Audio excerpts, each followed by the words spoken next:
В эфире программа о технологиях, инновациях и том, что изменит нашу жизнь в обозримом будущем. В этом выпуске новые высокотехнологичные приборы на вооружении якутян. Обсудим вопросы безопасности в силу последних событий. И что нового представили Microsoft на своей презентации. Обо всем этом и не только в ближайшие несколько минут. Поехали! Сегодня пойдем от обратного и начнем с новостей нашего региона. Вот и подошел к концу финал всероссийского конкурса «Цифровой прорыв» в Казани. Всего в нем участвовали 3000 человек из 77 регионов нашей необъятной родины. Это лучшие программисты, веб-разработчики, дизайнеры и управленцы в сфере информационных технологий. Якутию представили 23 участника. Основное соревнование прошло в режиме хакатона. Команды должны были сделать работоспособный прототип цифрового продукта в течение всего 48 часов. Якутяне, к сожалению, не заняли призовых мест, но, по их словам, участие в хакатоне принесло немалый опыт и знания. Кроме того, они увидели, какие задачи крупные госкорпорации ставят перед разработчиками сегодня, что, само собой, повысит планку для развития и в наших технопарках. Компания «Алроса» закупила для ученых специальные приборы мониторинга миграции диких животных. Представляют они из себя специальные высокотехнологичные ошейники «Пульсар», которые нацепили на 5 особей лено-оленёкского дикого оленя. По заявлению разработчиков, ошейники позволяют осуществлять постоянную передачу данных о местонахождении животных и отслеживать движение до 15 тысяч оленей за один раз. Может возникнуть вопрос вроде «ошейников всего 5, а тут 15 тысяч». Дело в том, что они работают посредством пилинга и анализируют ситуацию вокруг этого ошейника. И, как мы знаем, олени – существа стадные и обитают большими группами. Плюс эти 5 ошейников стали своего рода добавкой к 10, которые ранее уже навесили на животных в 2018 году. Но срок службы не сказать, чтобы большой, работают они всего-навсего 2-3 года. Тем временем российские ученые заявили, что этот метод скоро уйдет в прошлое, и поголовье диких животных в стране будут определять с помощью беспилотников. Разработку методических рекомендаций взяло на себя Минприроды страны. По их мнению, эта техника более безопасна в эксплуатации, удешевляет проведение учета, легко транспортируется, и ей не нужны аэродромы. Да и учеты станут более объективными. Беспилотники, снимающие в непрерывном режиме, позволяют избежать ошибок, связанных с человеческим фактором. Невнимательность, усталость или неопытность учетников. Этим способом считали, к примеру, лоси в Твери, косуль в Оренбурге, сайгаков в Калмыкии и тех же северных оленей на Таймыре. Так что ждем их применения и в Якутии. Хочешь сделать хорошо – сделай сам, подумал сегодняшний гость нашей программы и занялся разработкой систем безопасности газового оборудования. Для чего оно нужно и с какими трудностями столкнулся, узнаем у него самого. Суть нашего проекта заключается в том, что в каждом доме, который отапливается на газу, мы будем устанавливать приборы, которые будут контролировать работу газового котла, систему отопления, наличие отсутствия электроэнергии. То есть, если что-то случается с котлом газовым, поломка, либо произойдет утечка в системе отопления, либо отключится электроэнергия, из-за чего перестанет работать циркуляционный насос в системе отопления, то собственнику, либо жильцам жилого дома придет оповещение о том, что есть такая вот неисправность. И необходимо либо проверить, что там случилось, и устранить быстро неисправность, либо вызвать специализированную организацию, которая решит все эти проблемы.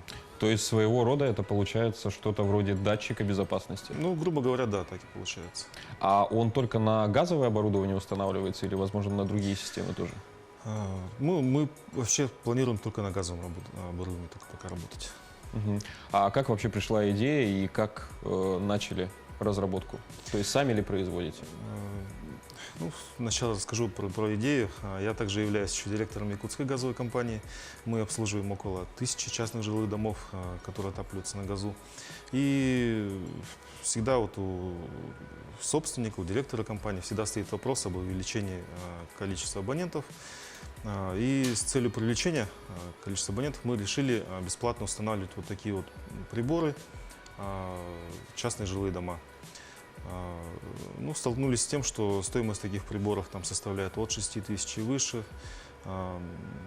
Для нас это была большая сумма, и бесплатно устанавливать их нет возможности. А платно, ну, она почему-то не идет. Видимо, люди там считают, что это очень дорого. Поэтому мы решили приборы такие собирать самостоятельно. Сначала на базе Arduino собирали их, Первый опытный прибор вышел очень хорошим, показал все, что, очень хорошим и показал хорошую работу. Все наши требования он исполнял. Но когда мы заказали уже детали для мелкой партии с Китая, собрали приборы, какие-то работали, какие-то не работали, давали сбои. Поэтому мы пришли к выводу, что это недостаточно надежно, и заказали у разработчика в Москве конструкторскую документацию на новый прибор уже не на базе Arduino, а на оплате. Во-первых, у них запросил референс-лист, собрал отзывы по их работам, даже провел переговоры с их бывшими клиентами, которые пользуются их услугами. Я посчитал то, что они достаточно надежны и профессиональны в своей отрасли. Поэтому решил воспользоваться их услугами. В данный момент разработку этого прибора закончили, делают разработку, то есть делают сборку опытного образца, который нам через 2 недели уже поставят, и мы будем его испытывать в наших условиях. И далее мы решили то, что это уже как-то выбивается из сервиса по обслуживанию газового оборудования и отдельно как-то отделяется в отдельный проект. И решили создать ООО «Смартком», который будет заниматься обслуживанием этих приборов, будет заниматься информационной поддержкой наших абонентов. Программное обеспечение, это, я так понимаю, будет разработано приложение для смартфона. Кто будет заниматься этим приложением? Мы тоже на данный момент подбираем подрядчика, потому что у нас в штате нет. То есть тоже аутсорсинг на аутсорсинге будет. Нет таких специалистов. Но это мобильное приложение будет связывать наши приборы с жильцами и собственниками жилых домов. То есть в случае, если произойдет какая-то поломка на газовом котле, то этот прибор отправит сигнал на мобильное приложение уже собственнику. И кроме того, это мобильное приложение также напрямую свяжет собственника жилого дома с сервисной организацией. То есть они напрямую смогут передавать информацию о том, что здесь такая-то поломка от такого-то датчика пришла. Двигаемся далее. В последние дни активно обсуждаемая тема в интернете – это слив данных пользователей Сбербанка в общую сеть. И как-то за этой новостью другая, не менее важная, отошла на второй план. Эксперты заявили, что во всемирной паутине уже год лежали данные 20 миллионов налогоплательщиков страны. Заявление принадлежит британской компании Comparitech. Федеральная налоговая служба, правда, сомневается в подлинности сей информации. Тем не менее, как говорится в сообщении, в открытом доступе около года лежали несколько баз данных из одного кластера. Из них 2 содержали персональную информацию о налогоплательщиках России. В базе можно было найти полные имена, адреса, телефоны, номера паспортов и ННН граждан, сумму уплаченных налогов, а также данные о работодателе. И все это на 20 миллионов человек за период с 2009 по 2016 годы. Российские эксперты предполагают, что подобную информацию злоумышленники могли украсть из госуслуг, систем налоговой службы или пенсионного фонда.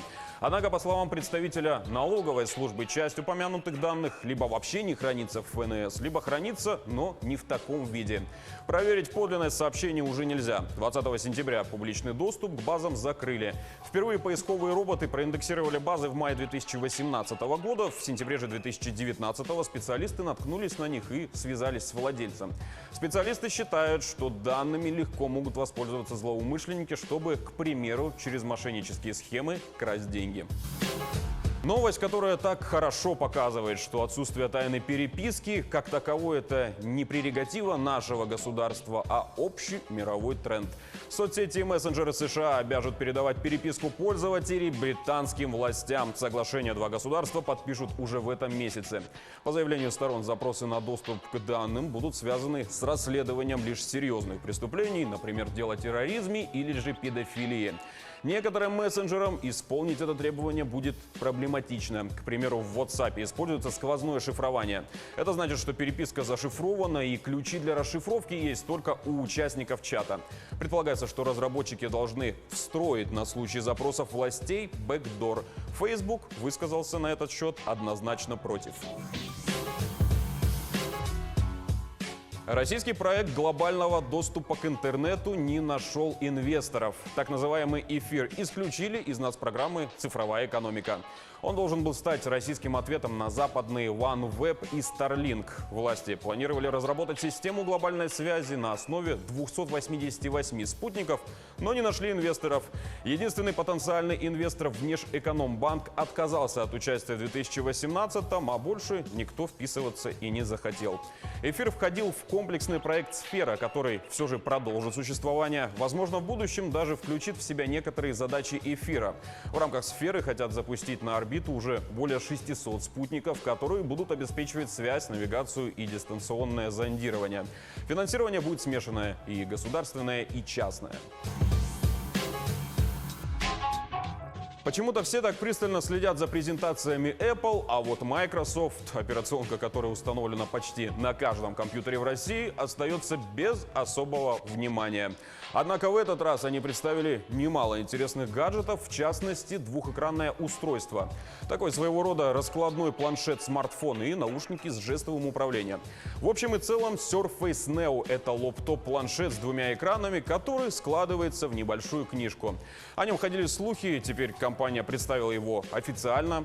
Он работает на специальной версии Windows 10, Windows 10X.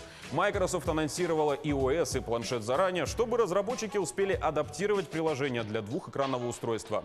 Следующее — Surface Duo. Это первый в линейке Surface смартфон, да еще и складной. У него два 5,6-дюймовых экрана, без гибкой экранной прослойки на сгибе, зато устройство складывается в обе стороны. Операционная система Android, но оболочка похожа на уже вышеупомянутую Windows 10X. А зачем их делают раскладывающимися? Что? Ну, зачем эти телефоны делают раскладывающимися? Ну как, сейчас же тренд идет на потребление контента, то есть сами телефоны уже больше не сделать, они и так на лопаты похожи. И, следовательно, только уже их делать раскладывающимися, чтобы там больше информации помещалось и прочее. Так там же не бесшовный экран. Это же можно взять два телефона, смотать их скотчем или изолентой, и вот тебе новое устройство. Не, ну слушай, если ты скотчем смотаешь два телефона, ты с одного на второй информацию перекидывать не сможешь. Это же у тебя будет два разных устройства. Ну, кстати, почему они сделали его не бесшовным, как это, допустим, у Samsung сделано, тоже большой вопрос. У Microsoft всегда какое-то свое видение на этот взгляд. Но, в принципе, так или иначе. Еще один гаджет, на который стоит обратить внимание, это беспроводные наушники Surface AirBuds. Имеют на борту жестовое управление, двунаправленные микрофоны для распознавания речи и функцию шумоподавления и автоматического перевода на 60 языков. Еще он поддерживает работу с Microsoft Office. Заявленное время работы 24 часа. Цена $249, в российских рублях это примерно 16 тысяч. Все эти устройства запустят в продажу в рождественские праздники 2020 года. На этом выпуск подошел к концу. Повтор его найдете на YouTube-канале Якутии24 и в Instagram-аккаунте як24.ru. Оставляйте свои комментарии. Увидимся ровно через неделю. Всего доброго.